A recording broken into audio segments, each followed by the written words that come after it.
Alors, ben, bonjour tout le monde. Aujourd'hui, on est le 8 janvier. On commence, le 8, c'est le mois d'août déjà. Barouette, ça va vite. Alors, on va commencer à penser à récolter tranquillement, là. Et voilà, fait que aujourd'hui, je vous souhaite à tous la bienvenue. Merci d'être fidèles aux 12 jours. Et Jean, ben, tu vas pouvoir commencer.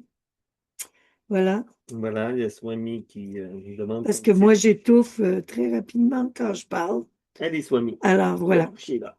Papa va lire. la belle Swami qui est là. OK, c'est parti. Jour 8. Transformer l'ombre. L'ombre n'est pas notre ennemi. Elle est la partie de nous-mêmes que nous n'avons pas encore intégrée, aimée ou comprise.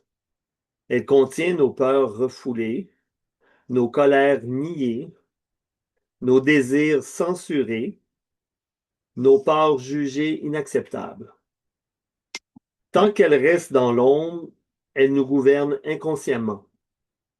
Amenée à la lumière de la conscience, elle devient source de force et de complétude.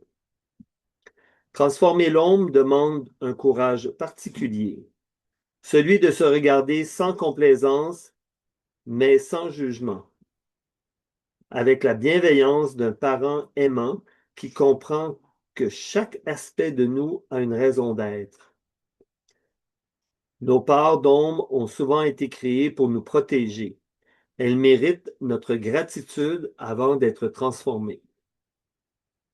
Cette transformation ne se fait pas par la lutte ou la répression, mais par l'accueil conscient de et l'amour.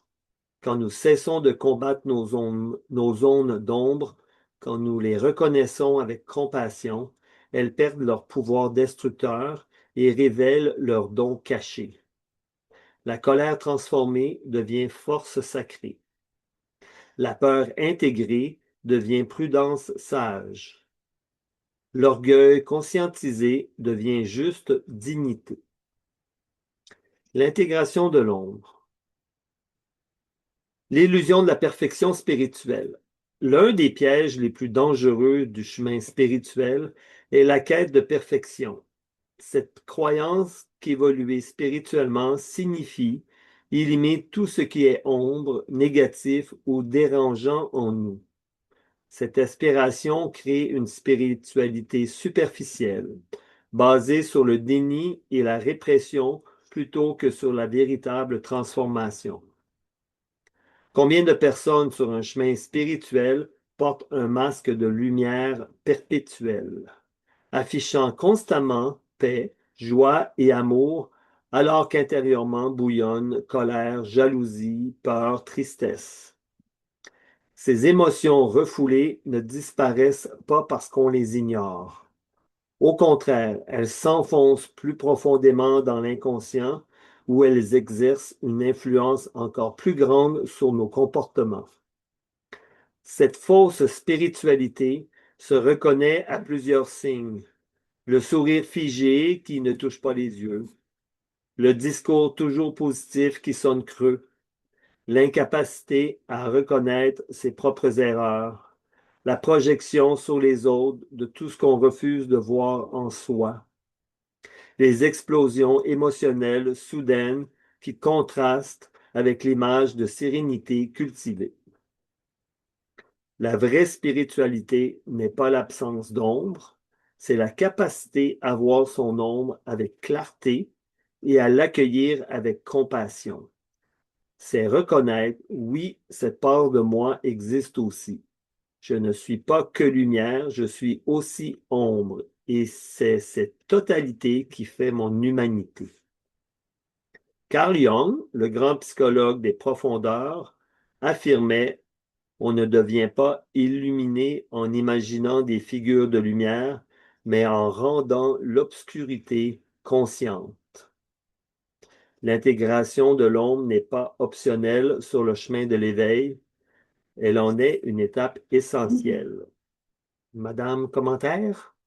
Ouais, ben c'est ça, l'ombre, c'est toutes les difficultés que nous avons vécues dans notre enfance, dans le passé, et qui se sont infiltrés en nous à notre insu et qu'on voit surgir à l'occasion lorsqu'on rencontre des situations où on juge. Lorsqu'on se met à juger d'une situation de façon négative, ben, il faut toujours se poser la question, c'est quoi l'ombre qui est en train de se manifester? Ça, sans jugement, là. Juste prendre le temps de voir, d'observer pour quelle raison telle personne me dérange ou telle situation m'incommode. Qu'est-ce que ça réveille en moi? Parce que c'est une part de mon ombre qui automatiquement se révèle. Et dans cette part d'ombre qui se manifeste, il y a toujours un cadeau caché. Parce que, comme m'a déjà dit une de mes filles, je suis désolée, j'ai dû te blesser plusieurs fois dans ta vie. Elle m'a répondu, c'est grâce à ça, maman, si je suis ce que je suis aujourd'hui. Alors, j'ai trouvé ça génial qu'elle me réponde cette phrase incroyable. Je m'y attendais tellement pas. Ça m'a beaucoup touchée et je me disais, mais c'est tellement la vérité. C'est tellement la vérité. Toute blessure, quelle qu'elle soit, même celle qu'on fait aux autres, peuvent être une information importante pour l'autre et pour soi. Une blessure reçue que nous avons reçue peut être identifiée par le biais que nous percevons chez quelqu'un, une situation que nous avons du mal à supporter. À ce moment-là, elle nous révèle quelque chose d'important. Elle nous révèle à nous-mêmes que quelque chose est à vérifier, à observer, tout simplement. Et c'est de ça que je tenais à parler aujourd'hui. Parce que trop souvent, on s'objecte. Tu sais, au lieu d'observer, tout simplement, de dire, je suis en train de critiquer mon voisinage, au lieu de se dire, mais pourquoi? Pourquoi je fais ça? Qu'est-ce qui m'amène à faire ça? On continue d'être dans la critique. Alors qu'au contraire, si on est capable de dire, il y a une raison pourquoi, il faut que j'observe qu'est-ce qui se passe. Je suis pas méchante en soi. Je suis pas quelqu'un qui veut du trouble ou la guerre. Je comprends pas pour quelle raison ça m'arrive à l'occasion de juger une attitude, une personne, ou d'écouter une émission, de regarder les personnages et de me dire, mais elle a absolument aucun bon sens. Alors, qui a absolument aucun bon sens? Pourquoi? Est-ce que c'est moi qui a absolument aucun bon sens? Peut-être. Alors, c'est ça l'observateur. C'est ça qu'il faut observer en nous. C'est ces parts d'ombre-là qui se manifestent constamment à notre insu tout au long de notre vie. Et si on sait les observer, sans les juger, on peut les régler.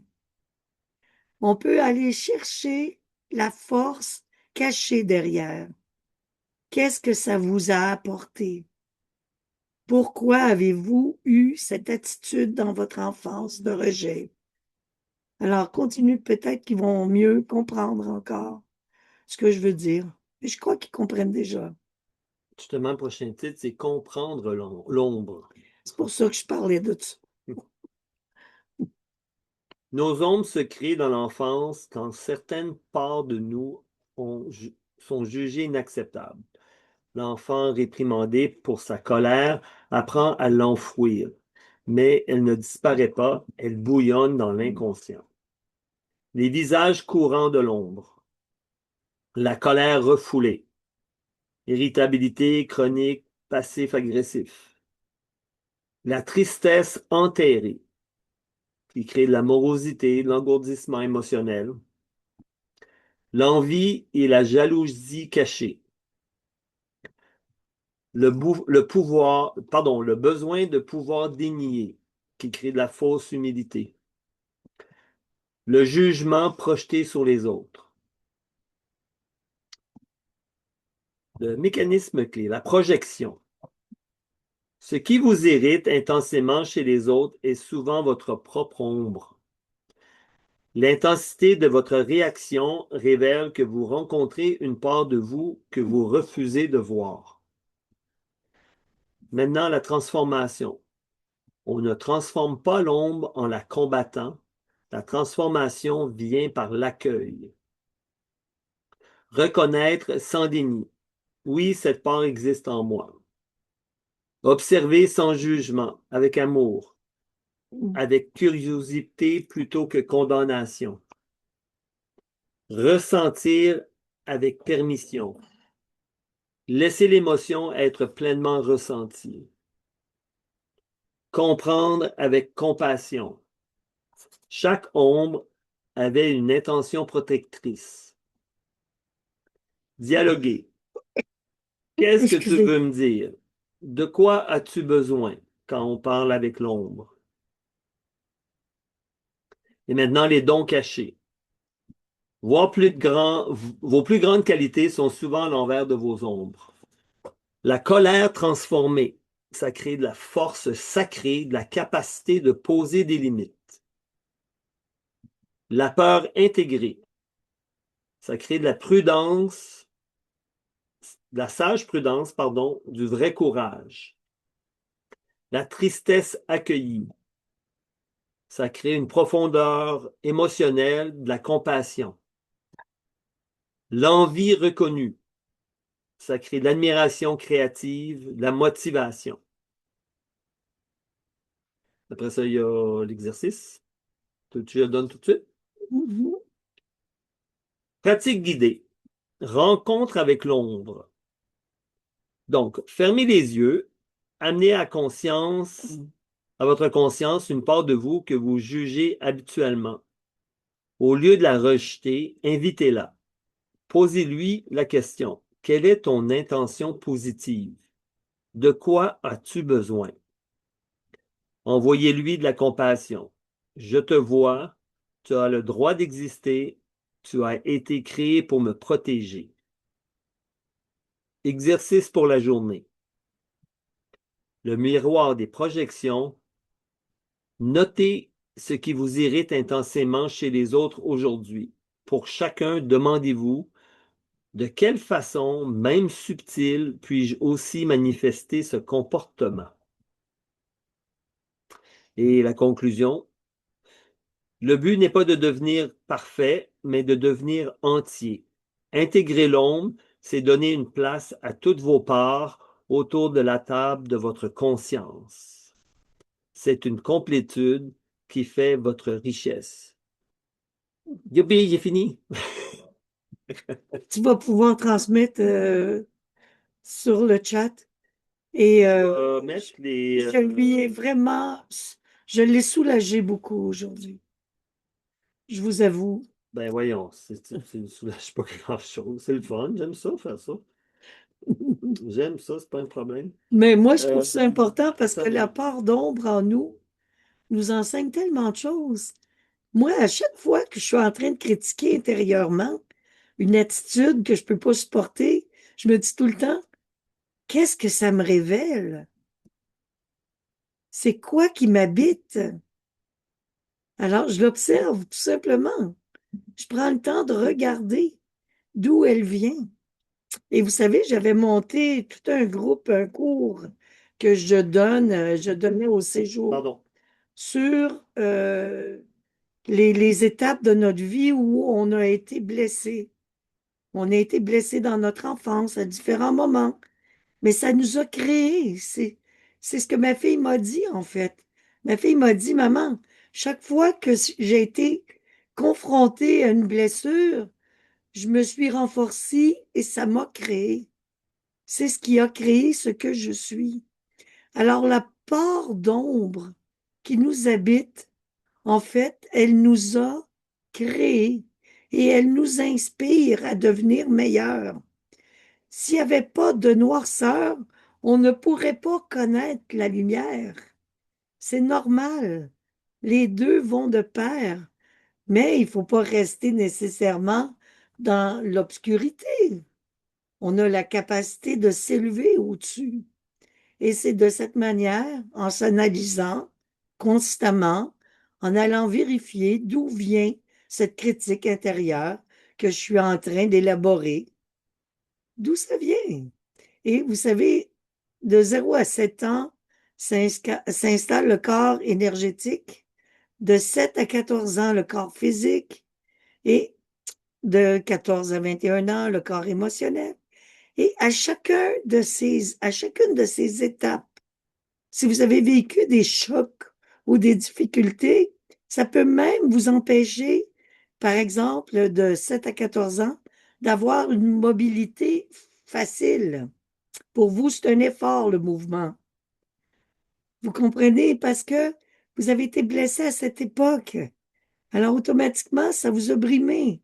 Une personne qui a été empêchée de bouger, par exemple, si elle sait que, analyser pour qu'aujourd'hui, elle a la capacité de le dépasser et de bouger parce qu'on personne n'est là pour lui interdire, elle va régler cette part d'ombre en elle.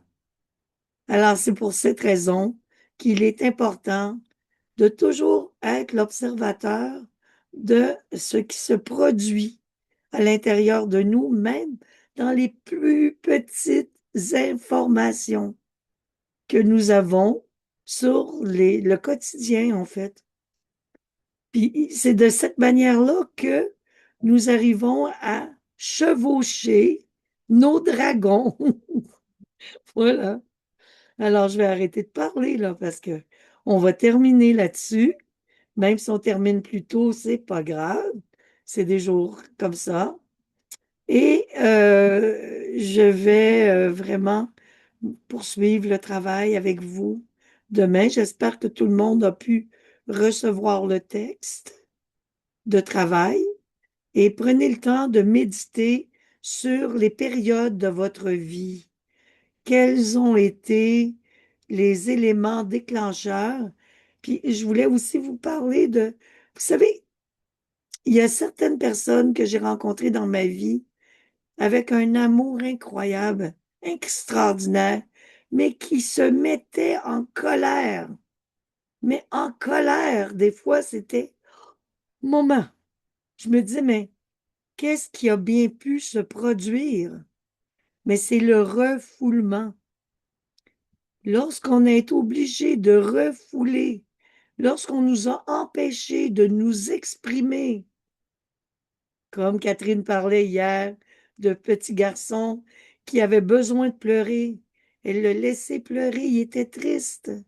Si elle lui avait dit arrête de pleurer, ça n'a aucun sens, tu es à l'école maintenant, ça aurait été terrible pour lui, mais il va avoir une mémoire exceptionnelle de cet événement.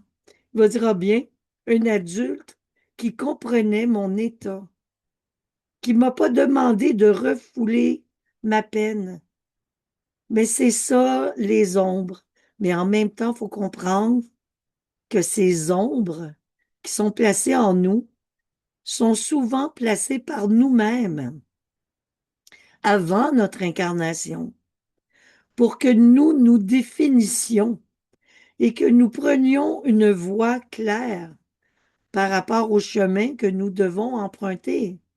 Alors, les nuances qui nous habitent sont nécessaires pour nous faire grandir et faire en sorte que nous devenons ce que nous devons être, ce que nous devons devenir. Comme ma fille me le disait, maman, grâce à toi, je suis ce que je suis aujourd'hui et je me sens solide. Si je n'avais pas vécu certaines difficultés, je ne serais pas ce que je suis aujourd'hui. Et je sais qu'elle est forte, elle a tout un caractère, mais elle est tellement forte.